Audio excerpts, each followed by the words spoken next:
School education department school থেকে university পর্যন্ত সিলেবাসে ডক্টর শ্যামাপ্রসাদ মুখোপাধ্যায়ের দেশ এবং পশ্চিমবঙ্গের জন্য কন্ট্রিবিউশন এবং শিল্প শিক্ষামন্ত্রী হিসেবে স্বাধীন ভারতে তার যে সুদূর প্রসারী উন্নয়নমুখী চিন্তাভাবনা গঠনমূলক কাজ তুলে ধরার একটা প্রয়াস সিলেবাসের মধ্য দিয়ে বর্তমান প্রজন্ম এবং আগামী প্রজন্মকে জানানোর সিদ্ধান্ত হয়েছে এবং আগামী শিক্ষাবর্ষ থেকেই যাতে আমরা পর্যায়ক্রমে এটা চালু করতে পারি দ্রুততার সঙ্গে সেটা করার সিদ্ধান্ত হয়েছে। চতুর্থত, বই প্রকাশ করার সিদ্ধান্ত হয়েছে, পুস্তক। তাতে ডক্টর শ্যামাপ্রসাদ মুখার্জি যে প্রতিষ্ঠানের সঙ্গে নিজে যুক্ত ছিলেন, রামকৃষ্ণ মিশনের একটি প্রতিষ্ঠান, সেই প্রতিষ্ঠান ইতিমধ্যে প্রাক্তন রাজ্যপাল সম্মানীয় তথাগত রায় মহোদয়ের প্রচেষ্টায় একটি বই ইতিমধ্যে তারা প্রস্তুতি নিয়েছেন মুদ্রণ করার জন্য।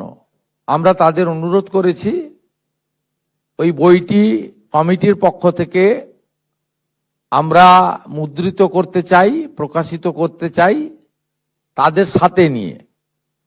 এই বিষয়ে তারা কয়েকদিনের মধ্যে আমাদেরকে তাদের মতামত জানাবেন, আমরা তার অপেক্ষায় থাকলাম।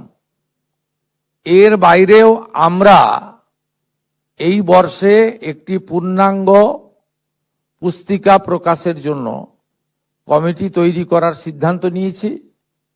পশ্চিমবঙ্গ সরকারের মাস এডুকেশন এবং লাইব্রেরি দপ্তরকে এর নোডাল করা হয়েছে। সদস্যদের মধ্য থেকে যারা ইচ্ছুক তারা প্রতিনিধিত্ব করবেন এবং আমরা এই বর্ষে একটি পূর্ণাঙ্গ পুস্তক বাংলা এবং ইংরেজিতে প্রকাশ করার সিদ্ধান্ত নিয়েছি। প্রাথমিকভাবে এই সিদ্ধান্তগুলো হয়েছে এবং আমরা এমনভাবে এই বর্ষকে আমরা কর্মসূচি এবং বেশ কিছু স্থায়ী পরিকল্পনার মধ্য দিয়ে করতে চাই, যাতে স্বাধীনতা আন্দোলনে ডক্টর শ্যামাপ্রসাদ মুখার্জির ভূমিকা, পশ্চিমবঙ্গ সৃষ্টি করার ক্ষেত্রে ডক্টর শ্যামাপ্রসাদ মুখার্জির ভূমিকা, পরবর্তীকালে শিল্প শিক্ষামন্ত্রী হিসেবে তার ভূমিকা এবং কাশ্মীরের ক্ষেত্রে তার যে উল্লেখযোগ্য ভূমিকা, পরবর্তীকালে তার যে আত্মবলিদান এবং কেন আজও তার চিন্তাভাবনা প্রাসঙ্গিক, নতুন প্রজন্মের কাছে দেশপ্রেম, জাতীয়তাবাদ, রাষ্ট্র সর্বোপরি, এক ভারত শ্রেষ্ঠ ভারত এবং 2047 মাননীয় প্রধানমন্ত্রীর নেতৃত্বে বিকশিত ভারতে ডক্টর শ্যামাপ্রসাদ মুখার্জির ভাবনার প্রকাশ ঘটুক, এটাই আমাদের এই বর্ষের মূল চিন্তা ভাবনার মধ্যে, লক্ষ্য উদ্দেশ্যের মধ্যে থাকবে। এই সিদ্ধান্ত আজকে আমরা নিয়েছি। পরবর্তী আবার আমরা বসবো। অনেক বয়স্ক সদস্য এখানে আছেন, তারা যদি প্রতি মাসের মিটিংয়ে না আসতে পারেন, ভার্চুয়ালি যুক্ত করারও তাদের ব্যবস্থা করা হবে। এবং আমাদের তথ্য সংস্কৃতি দপ্তর রাজ্যের ক্ষেত্রে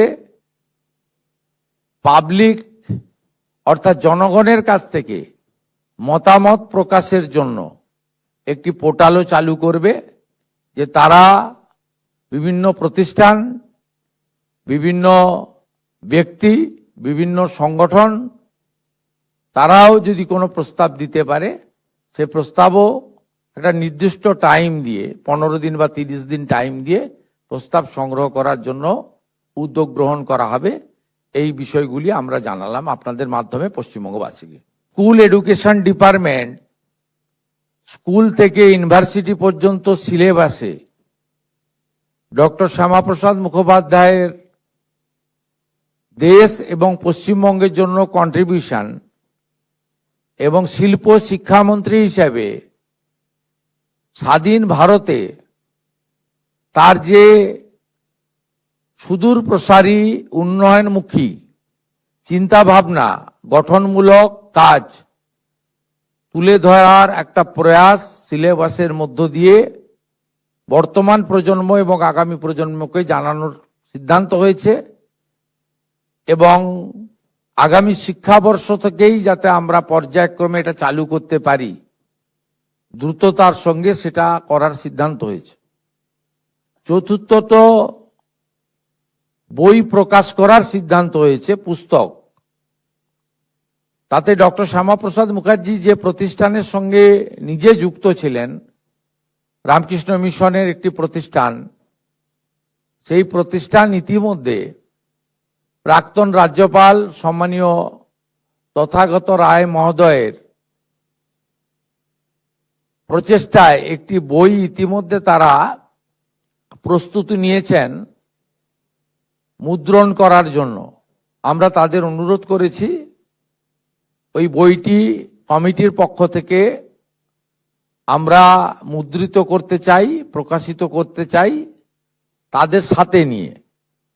এই বিষয়ে তারা কয়েকদিনের মধ্যে আমাদেরকে তাদের মতামত জানাবেন, আমরা তার অপেক্ষায় থাকলাম। এর বাইরেও আমরা এই বর্ষে একটি পূর্ণাঙ্গ পুস্তিকা প্রকাশের জন্য কমিটি তৈরি করার সিদ্ধান্ত নিয়েছি। পশ্চিমবঙ্গ সরকারের মাস এডুকেশন এবং লাইব্রেরি দপ্তরকে এর নোডাল করা হয়েছে। সদস্যদের মধ্য থেকে যারা ইচ্ছুক তারা প্রতিনিধিত্ব করবেন এবং আমরা এই বর্ষে একটি পূর্ণাঙ্গ পুস্তক বাংলা এবং ইংরেজিতে প্রকাশ করার সিদ্ধান্ত নিয়েছি। প্রাথমিকভাবে এই সিদ্ধান্তগুলো হয়েছে এবং আমরা এমনভাবে এই বর্ষকে আমরা কর্মসূচি এবং বেশ কিছু স্থায়ী পরিকল্পনার মধ্য দিয়ে করতে চাই, যাতে স্বাধীনতা আন্দোলনে ডক্টর শ্যামাপ্রসাদ মুখার্জির ভূমিকা, পশ্চিমবঙ্গ সৃষ্টি করার ক্ষেত্রে ডক্টর শ্যামাপ্রসাদ মুখার্জির ভূমিকা, পরবর্তীকালে শিল্প শিক্ষামন্ত্রী হিসেবে তার ভূমিকা এবং কাশ্মীরের ক্ষেত্রে তার যে উল্লেখযোগ্য ভূমিকা, পরবর্তীকালে তার যে আত্মবলিদান এবং কেন আজও তার চিন্তা ভাবনা প্রাসঙ্গিক, নতুন প্রজন্মের কাছে দেশপ্রেম, জাতীয়তাবাদ, রাষ্ট্র সর্বোপরি, এক ভারত শ্রেষ্ঠ ভারত